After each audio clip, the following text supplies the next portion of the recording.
उसका एक बिंदु था कि हम हमारे जो नॉलेज है न्यूरोथेरेपी का नॉलेज, और साथ में न्यूरोथेरेपी में सबसे इम्पोर्टेंट जो सब्जेक्ट रखाता है फिजियोलॉजी, उसका थोड़ा सा नॉलेज बढ़ा ले, तो हमारा जो ट्रीटमेंट एक पेशेंट को देने का, उसके रिजल्ट फास्ट हो जाएंगे। जब रिजल्ट फास्ट हो जाएंगे तो एक पेशेंट को फेथ होगा न्यूरोथेरेपी के प्रति, और न्यूरोथेरेपी का प्रचार प्रसार होगा, है ना। तो इस दौर में कि न्यूरोथेरेपी ज्यादा फले फूले, ज्यादा आगे बढ़े, इसलिए हमें नॉलेजेबल होना पड़ेगा, नॉलेज को गेन करना पड़ेगा। और उस नॉलेज को गेन करने के लिए हमने एक छोटा सा पार्ट समझा ऑक्सीजन का और विड्रोल का। मैं आपको एक बात बोलना चाहता हूँ कि जो आने वाली 2-3 क्लासेस है, कुछ लोग मिस कर देंगे शायद, लेकिन जिनने 3 क्लासेस कर ली उनको मतलब ये समझो कि आप एक बहुत बड़ी समस्या का सॉल्यूशन हो जाएगा उनकी। जैसे कि विड्रोल और ऑक्सीजन ने एक है ना, एक्चुअली में आप नॉर्मल न्यूरोथेरेपी को कुछ लोग बहुत अच्छे से जानते हैं, लेकिन जब वो अपने एक सामान्य ट्रीटमेंट में विड्रोल और ऑक्सीजन को ऐड करेंगे, साथ में 2-पेन को ऐड करेंगे, तो जहां रिजल्ट नहीं मिल रहा था ना, वहां रिजल्ट थोड़ा सा मिलना आसान हो जाएगा, पावरफुल हो जाएगा, पेशेंट थोड़ा जल्दी ट्रीट होगा, जल्दी ठीक होगा, इससे उसको बहुत फायदा मिल जाएगा, है ना। अब हम जो आने वाली जो 2-3 क्लासेस में कवर करने वाले हैं, मैं उसको थोड़ा सा उसके बारे में आपको बता दूं। हम जो आने वाली 2-3 क्लासेस में, जैसे कि हमने एक चीज विड्रॉल ऑक्सीजन में पता लगाया कि यार हमारे शरीर में जब कोई चीज बढ़ जाती है, मतलब कोई चीज इकट्ठी हो जाती है, तो उस चीज को हटाने के लिए हमें जरूरत पड़ती है ऑक्सीजन और विड्रॉल की, है ना, उसको खत्म करने के लिए। लेकिन बहुत सारे पेशेंट ऐसे होते हैं कि वहां पर कमी होती है, डेफिशिएंसी होती है। अब डेफिशिएंसी होने के लिए आप बोलोगे कि यार हमें तो सब कुछ पता है डेफिशिएंसी के बारे में, कि डेफिशिएंसी हो जाती है तो हमारे पास विटामिन B12 फार्मूला है, मैग्नीशियम का फार्मूला है, UDF फार्मूला है, लार्ज फोलिक ब्लैक है, उसके अलावा तमाम चीजें हैं जो न्यूट्रिशनल की डेफिशिएंसी को पूर्ति करने में लाभ पहुंचाती है ना। अब इसके अलावा और क्या सीखने की जरूरत है? तो देखिए एक चीज समझिए, जो मैंने मेरे साथ फेस करी, मेरी लाइफ में फेस करी, कि हम लोग है ना बहुत दिनों तक कोशिश करते हैं, एक पेशेंट को थेरेपी देते हैं, हमने ये डायग्नोसिस करा कि यार उसको विटामिन B12 की डेफिशिएंसी थी, या विटामिन D की डेफिशिएंसी थी, या फिर जो है और न्यूट्रिशंस की, जिसके बारे में दूसरे मेडिकल साइंस से बात नहीं करते। न्यूट्रिशंस बहुत तरह के आते हैं, आप नॉर्मली एलोपैथिक साइंस में भी समझने की कोशिश करेंगे ना, तो जो दवाइयाँ होती है ना, उसका बहुत इंपॉर्टेंट पार्ट होता है मल्टीविटामिन, मतलब न्यूट्रिशंस बहुत इंपॉर्टेंट पार्ट होता है, जिसमें प्रोटीन भी होता है, प्रोटीन के अलावा ग्लूकोज भी होता है। मतलब इमरजेंसी में न्यूट्रिशंस के तौर पे एक पेशेंट किसी डॉक्टर हॉस्पिटल में एडमिट हुआ और उसकी आपातकालीन व्यवस्था में है वो, मतलब बहुत खराब स्थिति में, तो उसको जो है ग्लूकोज भी दिया जाएगा, उसके साथ में और भी बहुत सारे सॉल्ट दिए जाएंगे, और इसी के साथ साथ न्यूट्रिशंस भी दिया जाएगा उसको। अधिकतर विटामिन B12 का इंजेक्शन लगा देते हैं, हॉस्पिटल में जाते हैं, या कैल्शियम का इंजेक्शन लगा देते हैं। आने वाले समय में डॉक्टर विटामिन D की दवाइयां लिखते हैं, B कॉम्प्लेक्स की दवाइयां लिखते हैं। ऐसे हम लोग भी प्रयास करते लगातार कि हमें लगता है कि यार ये न्यूट्रिशनल डेफिशिएंसी हो गई है, उसके कारण से डिसऑर्डर हो गया। अब न्यूट्रिशन की डेफिशिएंसी हम लोगों ने पढ़ा कि यार हमारे शरीर के कामों को करने के लिए न्यूट्रिशनल बहुत सारी न्यूट्रिशंस की जरूरत पड़ती है। हमने जो एक्स्ट्रा चीजें हमारी बॉडी में डिपोजिशन हो गई थी, हमारा शरीर काम नहीं कर रहा था, तो उसके लिए हमने विड्रॉल और ऑक्सीजन को समझ लिया। लेकिन अब हम ये समझेंगे कि न्यूट्रिशंस की पूर्ति हम कैसे करें, है ना। अब हमें जैसे कि मैंने अभी हाल चर्चा कर ली कि यार हम जानते हैं कि हम लोग बहुत सारे ट्रीटमेंट हमारे न्यूरोथेरेपी में के हम न्यूट्रिशन की डेफिशिएंसी को पूरा कर पाए। लेकिन आप सब लोगों ने अपनी लाइफ में एक चीज को फेस करी होगी न्यूरोथेरेपी की लाइफ में, यार हम ट्रीटमेंट तो दे देते हैं, फिर भी वो चीजें कवर नहीं हो पाती, वो पेशेंट हमारा ठीक नहीं हो पाता है। ये ठीक भी हो जाता है तो 70 से 70 से 80% ठीक हो पाता है, वो 20 से 30% उसकी परेशानी बच जाती है।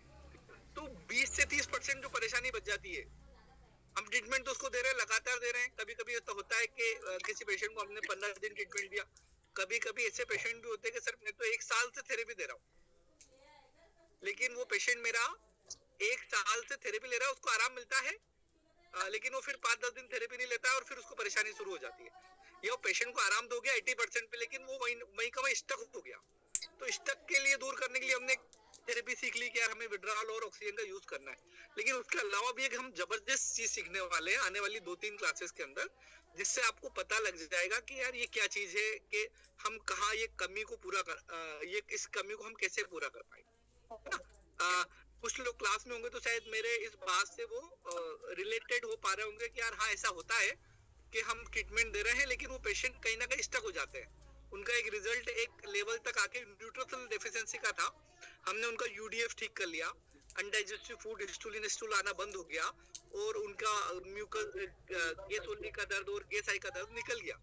लेकिन हम देखते हैं कि जो है उनकी जो परेशानी है वो 70 से 80% ठीक हो गई, लेकिन बाकी ठीक नहीं हो पा रही।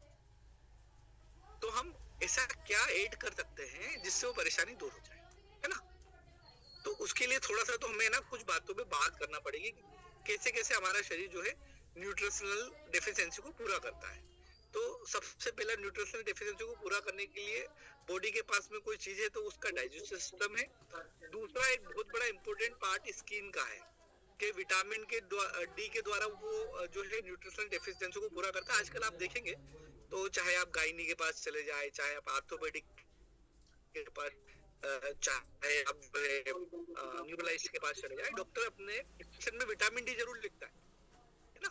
तो हमारी स्किन के द्वारा विटामिन डी का एब्जॉर्प्शन होता है, हम जानते हैं किस तरीके से होता है। अभी तक है ना, आपने जितनी भी क्लासेस करी होगी विटामिन डी के बारे में, चाहे किसी ने पढ़ा होगा, आपने बुक से जो पढ़ा होगा, उससे आने वाली 3 दिनों की क्लासेस में आपको थोड़ा डिफरेंट चीज सीखने को मिलेगी। मतलब मैं कुछ डिफरेंट जो मैंने अनुभव किया वो बताने की कोशिश करूंगा।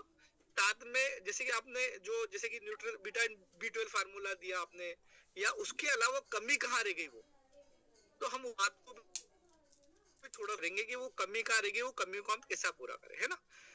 जबरदस्त क्लास होने वाली है। मैं केवल आज इसकी रूपरेखा तैयार कर रहा हूँ कि आपको आने वाली क्लास में क्या चीज मिलने वाली है, उसका आप तैयारी कर लो, है ना? तो आपको मजा आए कि हाँ यार, ये तो बड़ा मतलब बड़ा बेहतरीन सब्जेक्ट है, बहुत मजा आने वाला है। मुझे कुछ लोगों के मैसेज भी आए, पर्सनल मैसेज भी आए, कुछ लोगों ने तो रिप्लाई भी किया। हालांकि कुछ लोग हमारे बीच में आलसी लोग भी हैं, बुरा मत मानना, अदरवाइज मत लेना। करीब करीब पिछली बार हमारी क्लास में लगभग 50 लोग के आसपास ज्वाइन हुए थे। उसमें से 15-16 लोगों ने जो है ग्रुप के अंदर डाला कि हमें क्लास अच्छी लगी। बाकी लोगों को शायद अच्छी लगी होगी, इसीलिए इस क्लास में भी अच्छे लोग हैं, लेकिन उन्होंने रिप्लाई नहीं करा, उन्होंने उसमें बेच में डाला नहीं। मैं आप लोगों से निवेदन ये करता हूँ, इसलिए डाले आप कि ज्यादा से ज्यादा लोगों को मालूम पड़े कि यार कोई व्यक्ति अपना अनुभव शेयर कर रहा है। मैं आपको यहाँ पर जो न्यूरोथेरेपी की चर्चा है उसमें हो सकता है आप बुक से बहुत कुछ सीख ले, लेकिन मैं आपको ज्यादा कुछ नहीं बताने वाला हूँ, मेरे जीवन का अनुभव बताने वाला हूँ। जो कमियां मेरी लाइफ में थी वो कमियां कैसे पूरी हुई। अब हम बात कर रहे थे जैसे कि हमने सेल्स के अंदर की जो चीजें इकट्ठी हो रही थी उनको खाली करने का ट्रीटमेंट सीख लिया, लेकिन अब हमें मान लो बेकार की चीज निकल गई, लेकिन हमें अच्छी चीज भरना भी तो है। न्यूट्रिशनल डेफिशिएंसी के कारण बहुत सारे सिम्टम्स आते हैं, बहुत सारे डिसऑर्डर होते हैं, बहुत सारी बीमारियां होती है, जिसमें फटीग सिंड्रोम, हमेशा कमजोरी महसूस करना, थकान महसूस करना, रात में काफ मसल्स पिल्लियों में दर्द होना। आपने देखा होगा अधिकतर पेशेंट आते हैं जो पिल्लियों में बहुत दर्द होता है। कभी कभी तो ऐसे पेशेंट होते हैं जिनको रात में पिल्लियां बांधना पड़ती, काफ मसल्स को बांधना पड़ता है, जिसको मेडिकल साइंस की भाषा में नाइट रेस्टलेस सिंड्रोम कहा जाता है।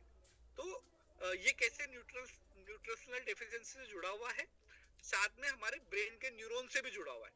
वो सारी जो न्यूरो मतलब डेफिशिएंसी की डिजीज है वो हमारे ब्रेन से जुड़ी हुई रहती है ना?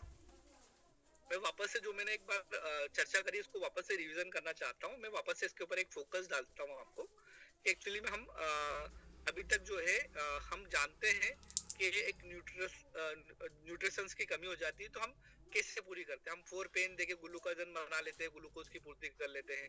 यदि किसी व्यक्ति को सोडियम की कमी हो गई तो हम सोडियम की पूर्ति कर लेते हैं। यदि किसी व्यक्ति को विटामिन B12 की पूर्ति कमी हो गई तो हम उसको पूर्ति कर लेते हैं। आने वाली क्लास में हम ये समझने की कोशिश करेंगे कि हम ये डायग्नोसिस करेंगे। एक तो पैथोलॉजिकल लेवल होता है जहां हमें पता लग जाता है कि विटामिन B12 की डेफिशिएंसी है, विटामिन डी की डेफिशिएंसी है, और जो है एक हमें ये भी पता लग जाता है कि जो है अब ग्लूकोज का भी हम टेस्ट करवा लेते हैं कि यार ग्लूकोज की कमी है। लेकिन आपका देखो ग्लूकोज का टेस्ट कहाँ करवाया, आप इस बात को समझिएगा थोड़ी गहराई में जाकर, है ना? एक बार वापस से ध्यान दीजिएगा। हमने टेस्ट कहाँ करवाया, ब्लड के अंदर टेस्ट करवाया कि यार ग्लूकोज की कमी मतलब ग्लूकोज सही है, उसका लेवल जो है साइंटिस्ट लोगों ने उसका लेवल दे दिया है। उस लेवल के अंदर यदि ग्लूकोज ब्लड के अंदर मौजूद होता है मतलब हम समझते हैं बॉडी के अंदर सही साथ लेवल में उपस्थित है, उसको कोई दिक्कत वाली बात नहीं है। लेकिन हमने ये भी पढ़ा है कि यार जो ग्लूकोज जो ब्लड में होता है ये इसका मेन फंक्शन हमारे सेल्स के अंदर होता है। मतलब इंसुलिन होता है जो हमारे सेल्स तक ले जाता है, ये भी एक न्यूट्रिशन है ना? ये भी एक पोषक तत्व है। Protein, carbohydrate, fat, glucose, vitamin, minerals, ये सब जो है हमारे शरीर के पोषक तत्व है। इसके अंदर मैग्नीशियम भी होता है, सिलिशिया भी होता है, हम कई सारे तरह के पोषक तत्वों के बारे में बात करेंगे। लेकिन इसका जो बेस है ना, बेस, उस बेस को हम आने वाली 2-3 क्लासेस में अटेंड करेंगे।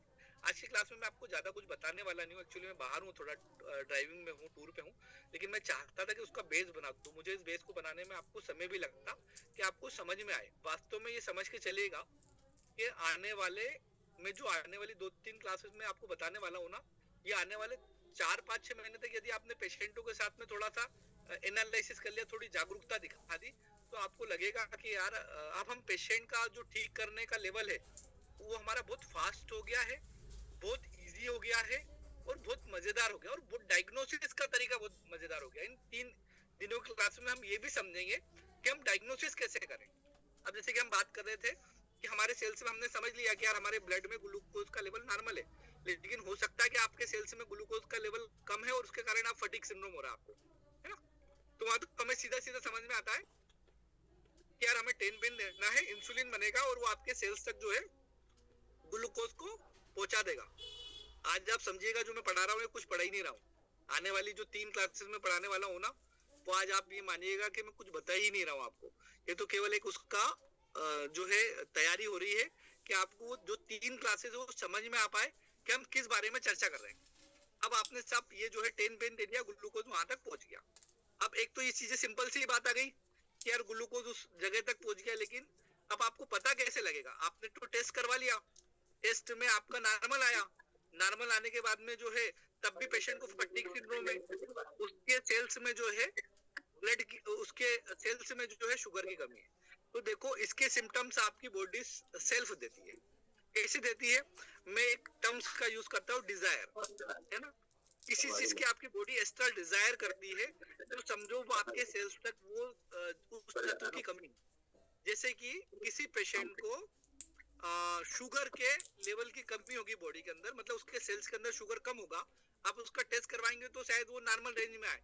वो खाना खाने के पहले की चेक करवाएंगे, खाना खाने के बाद की चेक करवाएंगे, लेकिन यदि उसके बाद भी उसका शरीर शुगर को मांगता है, मतलब उसको डिजायर होती है, जैसे वो खाना खाएगा उसको मीठा खाने की इच्छा होगी, है ना, या फिर वो चलता चलता जहां उसको मीठा देखेगा उसको मीठा खाने की बहुत ज्यादा इच्छा होगी, 24 घंटे में उसका दिमाग शरीर मांगेगा कि यार मेरे को तो कुछ मीठा मिल ही जाए।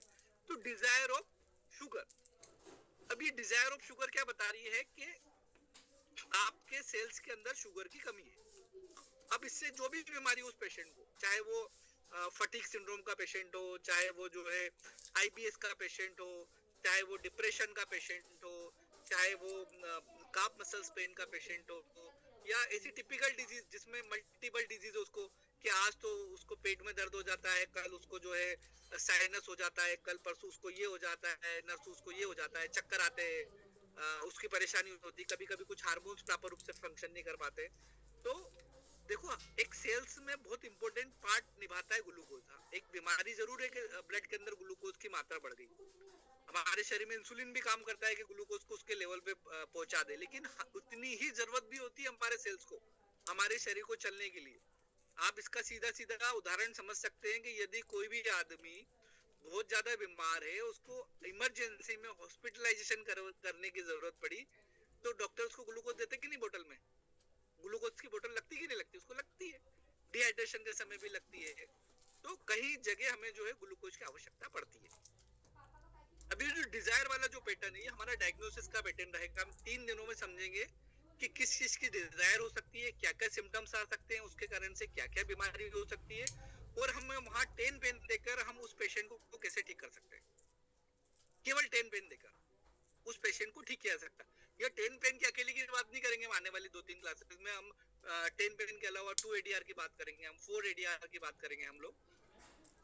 और उससे सबसे पहला जो पार्ट है वो हम बात करेंगे हमारे डाइजेस्टिव सिस्टम की, है ना।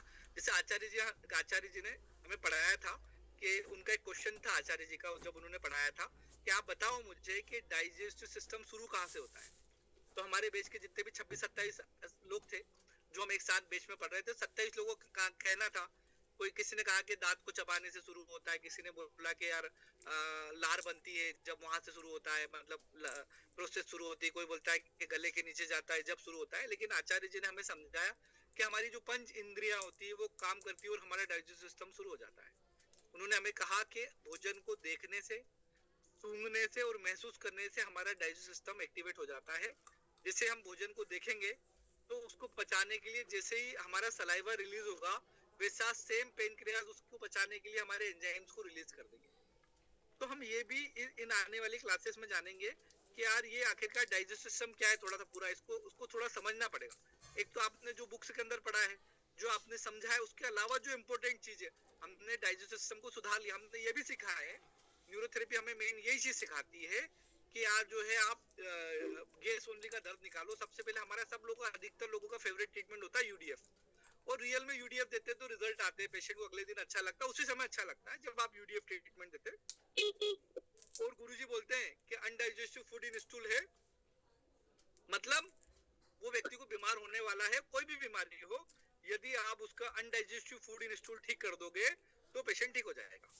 लेकिन उसके पहले आपको एक बात हमें कमी रह जाती है हमारे जीवन के अंदर, कि हम ट्रीटमेंट तो देते रहते हैं, उसका अनडाइजेस्टिव फूड इन स्टूल आना कम भी हो जाता है, लेकिन वो प्रॉपर रूप से पूरी तरीके से ठीक नहीं हो पाता है। वो कहाँ कमी रह जाती है, वो उस चीज को हम समझेंगे आने वाली 2 दिन की क्लासेस, 2-3 दिन की क्लासेस में वो आपके सामने पूरा क्लियर हो जाएगा। और एक बार यदि वो क्लियर हो गया तो आप देखना कि आपके रिजल्ट बहुत बेहतरीन हो जाएंगे और शानदार हो जाएंगे, है ना। और एक छोटा सा मैं 20 मिनट का सेशन हो गया है मेरा, तो मैं 20 मिनट में 5 मिनट हम रुकेंगे। मैं आपसे पहले जानना चाहता हूँ कि आपको विड्रॉल और ऑक्सीजन की क्लास कैसी लगी, आप वो बताएं। फिर हम एक नया चैप्टर खोलेंगे। ये 2 आपने 4 एडिया 10 पेन 20 में लगी। मयंक जी ने बोला बहुत बढ़िया लगी। मयंक जी, क्या सीखने को मिला आपको इस क्लास से? सर उस क्लास से मुझे बहुत अच्छा सीखने को मिला। एक तो मेरे कुछ पेशेंट है जिनकी बीमारी मैंने क्लियर कर दी, जो तक हो नहीं रही थी। छोटी छोटी चीजें थी, जैसे कि नहाने के बाद जी घबराना। अच्छा। ये मेरी समझ से बाहर। अच्छा। इस ट्रीटमेंट के 4 से 5 ट्रीटमेंट के बाद ना वो बोले जी अब मेरे को कुछ नहीं होता। अरे वाह, बहुत बढ़िया, बहुत शानदार, बहुत अच्छा। मयंक जी ने अपना एक्सपीरियंस शेयर किया कि एक इनके पास पेशेंट थे जिनको नहाने के बाद घबराहट होती थी, मतलब आप समझे कि उसके शरीर का, बॉडी का टेम्परेचर मैनेज नहीं हो पाता था, और वो बॉडी का टेम्परेचर मैनेज होने के लिए हेल्प करी विड्रॉल और ऑक्सीजन ने, और वो पेशेंट ठीक हो गया। हमने विड्रॉल और ऑक्सीजन में ये भी समझा था कि यार जब बादल हो या बादल होने से कोई परेशानी आ, जैसे पुरानी चोट लगी, जैसे बादल होंगे उसका दर्द बढ़ जाएगा। आपके पास में कोई नर्व कंप्रेशन का पेशेंट आया, अर्थराइटिस का पेशेंट आया, अब अर्थराइटिस के लिए हम लोग न्यू स्टार मॉडिफाइड ट्रीटमेंट तो यूज करते ही करते थे, लेकिन आपके पास एक ट्रीटमेंट और आ गया। वो ट्रीटमेंट क्या आ गया कि जो है अब आप एक चीज और यूज कर सकते हो कि भैया जो है बादल बदलता है, मतलब मौसम बदलता है, उसको पेन आता है, तो आप वहां पर ऑक्सीजन और विड्रॉल ट्रीटमेंट का यूज कर सकते हो और पेशेंट को लाभ दे सकते हो। इससे हमें कहीं ना कहीं न्यूरोथेरेपी में आसानी होगी और मदद मिलेगी।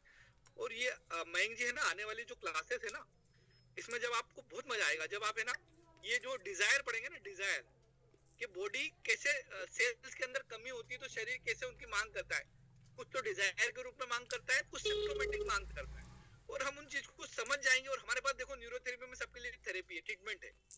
अब जैसे कि एक पेशेंट शुगर का है, अब इंसुलिन डॉक्टर कब दे सकता है? यदि वो शुगर का पेशेंट और ब्लड शुगर उसकी एबनॉर्मल है तो इंसुलिन दे सकता है, लेकिन हमें ऐसा कुछ करने देखने की जरूरत नहीं है। हमें तो हमारा पेशेंट जैसे डिजायर मांग रहा है ना कि डिजायर ऑफ शुगर हो रही है, हम उसको इंसुलिन ट्रीटमेंट दे सकते हैं, उसका कोई साइड इफेक्ट नहीं आएंगे, उसकी पूर्ति हो जाएगी और पेशेंट ठीक हो जाएगा।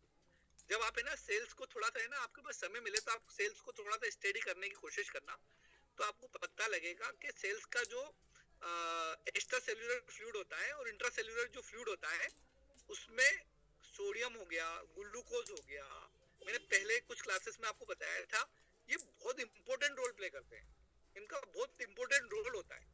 इसलिए मुझे कुछ ट्रीटमेंट से बड़ा बड़ा प्रेम है, जैसे सोडियम वाले ट्रीटमेंट से मेरे बहुत लगाव है, अपना ये जो 10 पेन वाले ट्रीटमेंट से मेरा बहुत लगाव है, इनसे मेरा बहुत अत्यधिक प्रेम है। और आप विश्वास मानेंगे, एक मेरा माइक्रो ट्रीटमेंट के नाम से अभी वो क्लासेस भी चली थी, क्या एक छोटा सा ट्रीटमेंट दो और पेशेंट को ठीक हो जाए, उसमें 6 to 8 वाला भी ट्रीटमेंट था, कि हम कैसे पैरालिसिस मूवमेंट को मैनेज करके पेशेंट को ठीक कर सकते हैं। ऐसे ही मैंने कुछ चर्चा इसके बारे में भी करी थी कि हम लोग जो है डिजायर के ऊपर किस तरीके से और कुछ सिम्टम्स के आधार पर, जैसे कि मैंने अभी एक सिम्टम्स की बात करी थी कि यार रात में पिल्लियों में दर्द होता है, जब सोने जाते तो ही पिल्लियों में दर्द होता है ना। अब आप सोने जाएंगे, न्यूट्रिशनल डेफिशिएंसी है इसमें, आयरन और डोपामाइन की कमी होती है। अब जब आप इसकी गहराई में स्टडी करेंगे तो आपको पता लगेगा। लेकिन एक चीज और कॉमन होती है ऐसे पेशेंटों में, वो चीज कॉमन ये होती है कि ऐसे पेशेंट को बहुत ज्यादा साफ सफाई का शौक होता है। उनको अपने आसपास कुछ भी गंदगी बर्दाश्त नहीं होती है, वो बिल्कुल साफ सफाई में लगे रहते हैं। जब वो लगातार साफ सफाई में लगे रहते हैं, अपने आसपास बहुत ज्यादा साफ सफाई करते हैं ना, तो आपको लगता है साफ सफाई करने से उनको केवल मेंटल परेशानी आती है, मेंटली उनका डाइजेस्ट सिस्टम भी खराब हो जाता है। कैसे खराब हो जाता है वो हम आने वाले 2-3 क्लासेस में वो करेंगे कवर। मैंने आपको हिंट दे दिया, सबसे मेन हिंट यही है कि आने वाली 3 क्लासेस में हम जो अटेंड मतलब चर्चा करने वाले हैं ना, उसमें सबसे जो इम्पोर्टेंट चीज है, सबसे बेहतरीन जो चीज है वो यही रहेगी कि जो है हम लोग किस तरीके से केवल ज्यादा साफ सफाई करने का जो होता है ना, क्या दिन भर धोना, दिन भर साफ करना, बिल्कुल भी कचरा बर्दाश्त नहीं करना, केवल काफ मसल्स में पेन होता है, उसके साथ साथ जो है उनका डाइजेस्टिव सिस्टम भी किस प्रकार से खराब हो जाता है, किस प्रकार से उनके पेट के बहुत अच्छे जो जिनको गुड बैक्टीरिया कहा जाता है वो अपने आप को सरवाइव नहीं कर पाते हैं। अच्छा, आपने गुड बैक्टीरिया के बारे में सुना होगा, प्रोबायोटिक्स के बारे में सुना होगा। हम आने वाली क्लास में चर्चा करेंगे कि प्रोबायोटिक अलग अलग तरीके से किस किस तरह के होते हैं, इनका हमारे नेचर के ऊपर कैसे प्रभाव होता है, कैसे हमारे डाइजेस्टिव सिस्टम के ऊपर प्रभाव डालते हैं ये, कैसे हमारे बेड बैक्टीरिया को ये खत्म करते हैं, कैसे हमारे खाने को पचाते हैं, कैसे हमारे न्यूट्रिशन को ये एब्जॉर्ब करते हैं, है ना। और मैंने अभी चर्चा करी थी विटामिन डी के बारे में, थोड़ा सा विटामिन डी के बारे में भी आपको मैं बता दूं। ये जो मैं बता रहा हूँ ना, वो आपने कोई बुक खोली होगी तो आपने देखा होगा ना, उसका इंडेक्स होता है, तो इंडेक्स में उसके चैप्टर लिखे रहते हैं कि उनको क्या क्या पढ़ना होता है। जैसे कि उसमें लिखा रहता है फर्स्ट चैप्टर कार्बन के बारे में, सेकंड चैप्टर वाटर के बारे में, थर्ड चैप्टर जो है वो जो है उसका तो जो इंट्रोडक्शन होता है, जो उसकी प्रस्तावना होती है, जहां पर चर्चा होती है कि हम आने वाले किन किन चैप्टरों के बारे में पढ़ेंगे। तो ये 4 दिन की जो 2-3-4 दिन की क्लासेस है, उनकी केवल प्रस्तावना है, ये समझ के चलना आप। और आप विश्वास मानना, मैं बार बार रिपीट कर रहा हूँ इसको, आपने समझ लिया ना तो समझना कि आप 12 साल के किसी व्यक्ति का अनुभव लेके जा रहे हो, 12 से 15 साल के किसी व्यक्ति का अनुभव लेके जा रहे हो। और बड़ी जागरूकता के साथ मैंने सीखा है, जिन चीजों की कमी है मैंने बार बार सोचा कि यार आखिरकार ऐसा क्यों हो रहा है कि मेरे पेशेंट का गैस ओनली का दर्द तो चले गया लेकिन वो मेरा पेशेंट ठीक नहीं हो रहा है ना। अब हम वापस से विटामिन डी के ऊपर आ जाते हैं थोड़ा सा, इस कॉन्सेप्ट को थोड़ा समझिएगा आप ही। जब हम है ना कैल्शियम के बारे में थोड़ा सा पढ़ते हैं तो कैल्शियम अलग अलग प्रकार के होते हैं, मैंने चर्चा करी थी थोड़ी सी, और उसके डीप में भी जाएंगे एक दिन हम। मैंने एक चीज की चर्चा ये करी थी कि हमारे जो सेल्स होते हैं उनके अंदर एक रिसेप्टर्स होता है।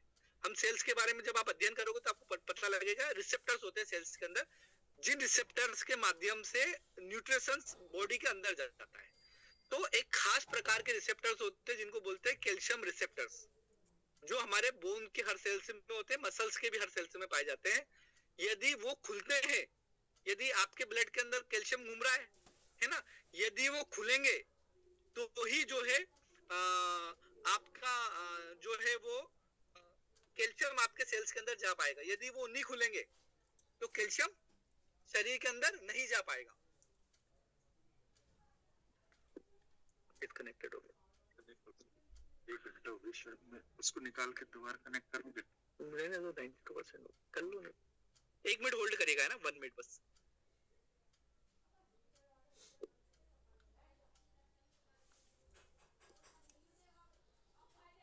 देखिए सबसे बढ़िया काम है मेरे पास, अभी मैं टूर पे हूँ, एक गाड़ी मतलब कहीं जा रहा हूँ और मेरे पास ईवी गाड़ी है। तो ईवी गाड़ी के मजे है कि आप गाड़ी चार्जिंग पे भी लगाओ और क्लासेस भी ले लो बड़े मजे के साथ में जी। तो वो अभी थोड़ा सा ईवी का जो है वो चार्जर डिस्कनेक्टेड हो गया था, इसलिए चार्जिंग को वहां से हटे जी। अब से 8 मिनट के बाद हमारा सेशन बंद हो जाएगा, दोबारा से हम सभी जुड़ेंगे। बलराम जी, मेरा थोड़ा सा निवेदन था, आज आपसे मैं एक्चुअली मैं कहीं बाहर हूँ तो मैं 8 मिनट के बाद क्लास नहीं ले पाऊंगा, और मेरे को क्लास में आज यही लेना था मैंने। ओके, कोई बात नहीं, कल का सेशन का थोड़ा सा बाकी था मेरा, वो उसको चर्चा कर लेंगे कल का जो मेरा था। बिल्कुल बिल्कुल, आप वो वाली चर्चा बढ़ा लीजिएगा थोड़ी सी। मैं आपको थोड़ा सा विटामिन डी के बारे में थोड़ा सा और बता देता हूँ, है ना। सर मैं एक चीज पूछना चाह रहा, आज मेरे पास रिकनेक्ट कर लेंगे। जी पाटीदार जी, जी जी एक चीज पूछना चाह रहा था मैं, जो अपने विड्रॉल ट्रीटमेंट और ऑक्सीजन नहीं है वो सीपी चाइल्ड को दे सकते हैं? हाँ बिल्कुल दे सकते हैं, लेकिन आपको एक चीज देखना है सीपी चाइल्ड के अंदर कि हमें उसकी कब जरूरत है, कैसे जरूरत है। देखो विड्रॉल ट्रीटमेंट जो है ना अपने रिजल्ट को बहुत फास्ट लाता है। यदि बॉडी का टेम्परेचर कम हो तो उसको रेगुलर रिपीट किया जा सकता है, और मेरे अनुभव में ये है कि 4 से 5 दिन के ट्रीटमेंट में बॉडी के टेम्परेचर को मैनेज कर देता है। मुझे अधिकतर विड्रॉल ट्रीटमेंट को लगातार देने की जरूरत पड़ी केवल एक ही केसेस में, जो है इनफर्टिलिटी का केसेस। जो महिलाओं का बॉडी का टेम्परेचर कम रहता है वहां में महिलाओं का बॉडी का टेम्परेचर बढ़ाने की जरूरत थी, वो हमने रेगुलर विड्रॉल ट्रीटमेंट को दिया। बाकी 90% केसेस ऐसे होते हैं जहां विड्रॉल ट्रीटमेंट को हमें रेगुलर देने की जरूरत ही नहीं पड़ती है। यदि वीक में एक बार भी दे दिया जाए तो भी ये जो है उस बॉडी के टेम्परेचर को मैनेज कर देता है, मतलब उस कमी को पूरा कर देता है जिसके लिए हमें देना है। बिल्कुल आप जो है स्पेशल चिल्ड्रंस है उनको आप विड्रॉल ट्रीटमेंट और ऑक्सीजन ट्रीटमेंट तो हम देते ही हैं। यदि वीक में उनको विड्रॉल और दे देंगे तो जो टॉक्सिन है, यदि आपको उनकी बॉडी में लगता है कि यार कुछ टॉक्सिसिटी है, जैसे कि स्पेशल चिल्ड्रंस कभी कभी हम लोगों ने पढ़ा है कि यार जो कभी कभी ये होता है कि टॉक्सिसिटी आ जाती है पारा के द्वारा, मरकरी के द्वारा, जैसे कि जो इंजेक्शन होते हैं जो हम लोग ये लगाते हैं अपना टीके लगवाते हैं, उनको प्रिजर्वेटिव करने के लिए उसके अंदर पारा मिलाया जाता है। तो उस पारा की मात्रा ज्यादा मात्रा में होती है, उसके कारण से उनको साइड इफेक्ट होते हैं और बहुत सारे बच्चे ऑटिज्म के पेशेंट बन जाते हैं। रिसर्च बताती है कि ऑटिज्म होने का एक बहुत बड़ा कारण है कि जो है ज्यादा मात्रा में बच्चों को पारा दे दिया जाए। एक रिसर्च हुई थी, रिसर्च में मैंने पढ़ा था ये कि ज्यादा मात्रा में यदि पारा दे दिया जाए टीके के द्वारा तो वो बच्चे ऑटिज्म के पेशेंट हो जाते हैं, हाइपर एक्टिविटी चालू हो जाते हैं। उनके पेरेंट्स बोले कि यार बचपन में तो नॉर्मल था, 2-3 महीने तक तो हमने कुछ लगा ही नहीं कि हमारे बच्चा कुछ है। 3 महीने के बाद टीका लगा था, बीमार हुआ, उसके बाद से परेशानी हो गई। गुरुजी भी पूछा करते थे कि आपका बच्चा कब से बीमार हुआ, तो पता लगता था कि यार वो टीका लगा उसके बाद से बीमार होता था। तो गुरुजी बताते थे कि टीके को प्रिजर्वेटिव करने के लिए उसमें पारा मिला होता था और पारा मिलने के कारण उसके साइड इफेक्ट आते थे बच्चों को और उसके कारण से वहाँ परेशानी आती थी।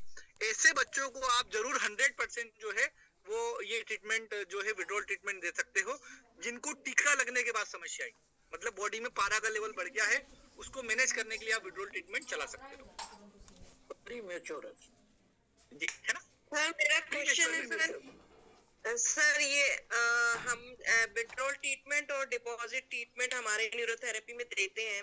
जनरली हम NaN दे के डिपॉजिट करते हैं, तो हमारे सर बोल रहे थे हमको विड्रॉल ट्रीटमेंट कम देना चाहिए, मतलब जनरली कम ही देना चाहिए, तो डिपॉजिशन ज्यादा करना चाहिए। विड्रॉल ट्रीटमेंट कब देना चाहिए? जब बहुत आवश्यकता हो अपने शरीर में इस चीज की। सर मुझे विड्रॉल ट्रीटमेंट का थोड़ा सा डिटेल बता दीजिएगा, थोड़ी सी लॉजिक सर प्लीज। हमने क्लास अटेंड नहीं की थी, मैंने रिकॉर्डिंग सुनी है, उससे पता चला मुझे सर। जी जी, मैं आपको उसके बारे में अपन और चर्चा लेंगे, अपन किसी चीज को छोड़ेंगे नहीं, अपन उस चीज को कवर करेंगे। बहुत अच्छा, आपको कोई डाउट रहेगा तो अपन उस डाउट को भी पूरा करेंगे।